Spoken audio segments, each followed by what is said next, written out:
রাজনৈতিক কমিটির সদস্যবৃন্দের মধ্য থেকে মোহাম্মদ মোজাম্মেল মুন্সি।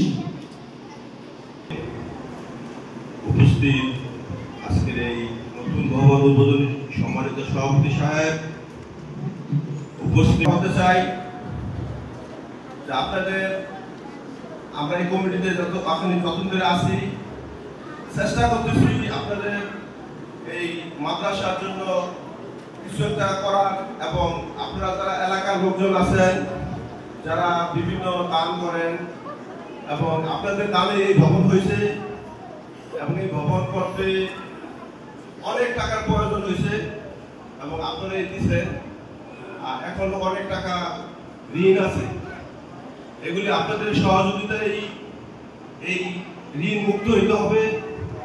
এবং আপনাদের কাছে আমার বিশেষ একটা অনুরোধ, এই মাদ্রাসার যারাই আমরা এই এলাকায় বসবাস করি সবার ভিতরে অনেক সময় একটা রাগ ক্ষোভ থাকে, যে ব্যক্তি বিশেষ বা মানুষ বা হুজুর বা যে কোনো কমিটির লোকের উপরে আপনাদের অনেক সাধারণ মানুষের রাগ ক্ষোভ থাকে।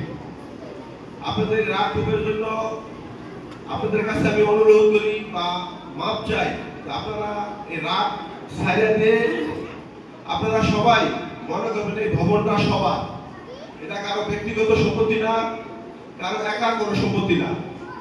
আপনাদের ইচ্ছা থাকবে আপনারা টাকা পয়সা দান করবেন মাদ্রাসা আল্লাহর সন্তুষ্টির জন্য, কে কি মনে করলো এগুলি চিন্তা করবেন না কখনো। এবং আপনারা যারা আমরা এই মাদ্রাসা বাউন্ডারির ভিতরে বসবাস করি, আপনারা ইচ্ছা করলে সবার আত্মীয় স্বজন আছে, বিভিন্ন ধনী লোক আছে, যে ভাই আপনারা আমাদের মাদ্রাসায় একটু শরীর হন, তাহলে আমাদের কিন্তু অনেক উপকৃত হয়। এবং আমাদের এই অত্র এলাকায় প্রচুর ধনী লোক আছে, ইচ্ছা করলে এই মাদ্রাসায় যে ভবন হয়েছে ইচ্ছা করলে আরো অনেকগুলি আছে, এগুলিও করা যায়। কিন্তু আপনারা যদি স্বইচ্ছায় আমাদেরকে সাহায্য সহযোগিতা করেন, তাহলে আপনারা একটা জিনিস নিশ্চিন্ত থাকেন, আমি কমিটির পক্ষ থেকে বলতে পারি, আপনারা যে টাকা পয়সা আমাদেরকে দেন বরঞ্চ আমরা বেশি টাকাই আপনাদের জন্য কাজ করব। একটা টাকা খাওয়ার মতো মনমানসিকতা এখানে আপাতত কমিটির কারণ নাই। প্রয়োজনে আমাদের পকেটের টাকা খরচ করবো, তবে আপনারা যে টাকা দেন সেই টাকা থেকে আমরা একটা টাকাও অন্যায়ভাবে কোনো খরচ করব না। আপনারা 100% বিশ্বাস রাখেন এই ভবন হয়েছে এটা আপনাদের দোয়া, আপনাদের দান, এবং আপনারা যদি আমাদেরকে সহযোগিতা করেন তাহলে আমরা আরো ভবনগুলি, পাশের ভবনগুলি আমরা চিন্তা ভাবনা করছি এগুলিও নতুন করে করবো। এগুলি অনেক বছর আগে, 100 বছর আগে হাজি সাহেবরা করছে। ভবনের টেম্পারেচার নাই, আর ভবন খারাপ হলে পোলাপান ভর্তি হতে চায় না। গার্জিয়ানরা বলে যে বিল্ডিং ভাঙা, কারেন্ট নাই, ফ্যান নাই, এজন্য অনেক সময় কাজটা দিয়ে গার্জিয়ানের মন নষ্ট হয়ে যায়। এজন্য ভবন ভালো থাকলে ছেলেমেয়ের মনে আনন্দ থাকে, ওরা ভালোভাবে লেখাপড়া করতে দেরি হয়।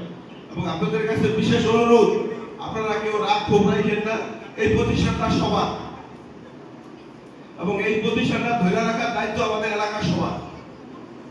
আজ এই প্রতিষ্ঠান আজকে শত শত বছর আমি থাকবো না, ভবিষ্যতে আবার যারা আসবে তারা এই প্রতিষ্ঠান ধরে রাখবে।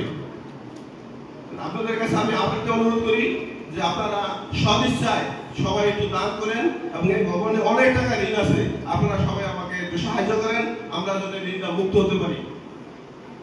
এ বলে আমি আমার বক্তব্য শেষ করছি। আসসালামু আলাইকুম।